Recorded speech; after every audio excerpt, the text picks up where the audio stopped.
Баршаңызға қайырлы күн, каналыма қош келдіңіздер. Қыстың қамын жаз ойла дегендей, сіздермен бірге бүгін қысқа салат жабатын боламыз. Бүгінгі жабатын салатымыз қияр қосылған лечо салаты.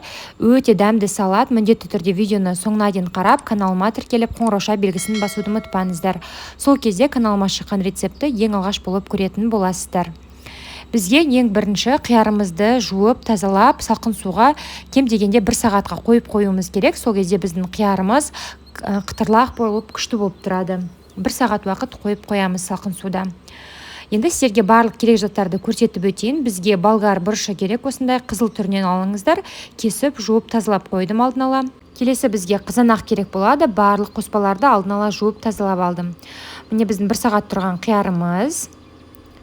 Одан кейін бізге сарымсақ, яғни чеснок керек, тазалап алыңыздар, және де 1 ащы бұрыш керек болады. Уксус керек болады, оны соңында қарай қосамыз, және де тұз, қант, және де күнбағыс майы керек болады. Барлық қоспаларды осылай алдын ала дайындап алсаңыздар, өздеріңізге ыңғайлы болады. Ал кеттік, салатымызды жасауға кірісеміз. Ең бірінші қиярымызды турап аламыз. Қиярыңыздың үлкендігіне байланысты, егер де кішкентай қияр болатын болса, ортасынан бөлмей-ақ дөңгелек күйінде кессеңіздер, өте әдемі болып көрінеді. Егер де менікі сияқты үлкен қияр болатын болса, ортасынан теңге бөліп, осылайынан кесіп алсаңыздар болады. Осындай фигурный пышақпен де кесуге болады, немесе қарапайым күнделікті қолданатын пышақпен де кесіп алсаңыздар болады. Барлық қиярды осылайынан мен жақсылап тұрып, кесіп, әдемілеп кастрюлемізге салып алдым. Қараңыздар, бізде міне қиярымыз толықтай дайын болды. Қазір сізге жақыннан көрсетейін. Осындай формада мен қиярымның барлығын кесіп алдым. Келесі кезекте біз болгар бұрышын алдын ала тазалап алдым. Енді қазір біз пышақпен жіңішке ұзынша болатындай қылып кесіп аламыз. Ұзынша және де жіңішке болуы қажет. Тура осылайынан барлық болгар бұрышын кесіп шығатын боламыз. Қыздар, егер сіздер банка әлі қысқа жауып үлгермеген болсаңыздар, осы рецепт бойынша міндетті түрде дайындап көріңіздер. Өте дәмді және де қыста рахаттанып тұрып жейтін боласыздар. Сонымен қатар өзіңіздің таныстарыңыз, достарыңыз қысқа дайындалмаған болса, осы видео рецепттің ссылкасын достарыңызға таратуларыңызға болады. Міне мен барлық болгар бұрышын турап алдым, кастрюлемізге салып аламыз. Қазір сіздерге жақыннан көрсетейін. Осындай міне жіңішкелеу, ұзынша қылдырып турап алдық. Енді бізде келесі кезекте қызанағымызды біз ет тартқыштан өткізетін боламыз. Сол үшін бізге ыңғайлы болу үшін шетіндегі артық жерлерін кесіп тастап, ыңғайлы болатындай ортасынан бөліктерге кесіп аламыз. Тура осылайынан міне барлық қызанақты кесіп шығасыздар. Міне біздің қызанақтарымыздың барлығы дайын болды. Енді қазір қызанақты ет тартқыштан өткізетін боламыз. Менде осындай қол ет тартқышы, егер де сіздерде автомат болса, ол кезде сіздер тіптен тезірек жасап аласыздар. Егер сіздерде ет тартқыш мүлдем болмайтын болса, блендердің көмегімен де қызанақты езіп алуға болады. Қазір мен толықтай барлық қызанақты осылайынан ет тартқыштың көмегімен өткізіп шығамын. Міне біздің қызанақтарымыз дайын болды. Енді қызанағымызды қайтадан кастрюлеміздің үстіне құйып аламыз. Енді қазір үстіне тұзымызды саламыз. Егер тұзыңыз көп десеңіз, сәл азырақ салсаңыздар да болады. Қантымызды саламыз және де күнбағыс майын құямыз.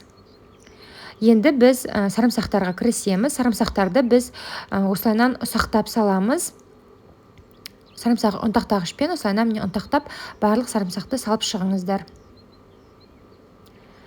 Міне біз барлық сарымсақты салып алдық. Енді қазір жақсылап тұрып, бірінші араластырып аламыз. Толықтай біздің қантымыз, тұзымыз, барлық қоспамызбен араласу керек. Сол үшін жақсылап тұрып араластырып алыңыздар. Енді бетін жауып 1 сағатқа қойып қоямыз. 1 сағат уақыт өткеннен кейін біз көкөністердің өзінің согын бөлгендігін көруге болады.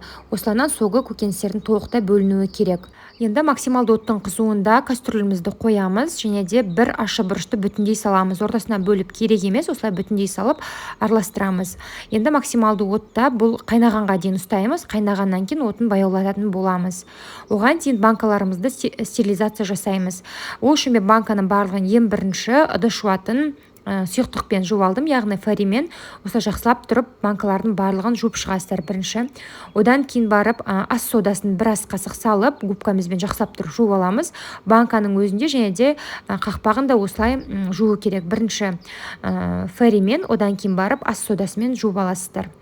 бір ас қасықтан саласыздар банкаға, ал қақпағына жарты ас қасық ас содасын салсаңыздар болады. Жақсылап тұрып барлығын жуып алдым. Енді біз қазір булауға кірісеміз. Булауға мен өзіміздің духовканы қолданатын боламын. Астыңғы листына противеніне кішкене аздап су құйып, астыңғы бөлігіне қоямыз, және де осындай тор көзіне, яғни решеткасына үстіне банкаларымызды және де банкамыздың қақпақтарын толықтай қойып шығамыз. Барлық банкамызды және де крышкаларымызды, қақпағымызды яғни қойып шыққаннан кейін духовкамыздың бетін жабамыз, және де үстіңгі және астыңғы бөліктері қызатындай режимға қойып 120-130 градуста 19 минуттай қойып қоямыз. Оған дейін біздің кастрюлеміз қайнады. Біз ең басында максималды оттың қызуында қойып қайнатып аламыз. Осылай қайнай бастағаннан бастап біз отымызды орташа отқа қоямыз да 20 минут қайнатуымыз керек. Міндетті түрде арасында араластырып тұруды ұмытпаңыздар. Міндетті түрде араластырып отыру керек арасында. 20 минут бойы қайнатып аламыз енді орташа отта. Біздің 20 минут уақытымыз өтті. Қиярымыздың түсінің өзгергендігін байқауға болады. Енді ішіндегі ащы бұрышты алып тастаймыз. Одан кейін біз уксус қосуға кірісеміз. Уксусты өте қатты көп қоспаймыз. Бір ас қасық толтырып құямыз, және де бір ас қасықтың ұшындай ғана, кішкене ғана тағы да уксус қосамыз. Менде уксустың пайызы 70%. Осындай ғана мөлшерде қосасыздар. Қайтадан араластырып, уксус қосқаннан кейін шамамен 1-2 минуттай ғана орташа отта қайнатып аламыз. 1-2 минут уақытымыз өтті, біздің салатымыз дайын. Енді банкаларымызға құюға кірісеміз. Менде осы құрам бойынша 3 литрлі банка және де 1 кесе салат шықты. Осы құрам бойынша жасайтын болсаңыздар, осындай мөлшерде сіздерде салат болады. Егер одан көп жасағыларыңыз келсе, барлық құрамындағы заттарды 2 немесе 3 есеге көбейтсеңіздер болады. Құрамына керек заттардың барлығы төмендегі описание бөлімінде жазылған.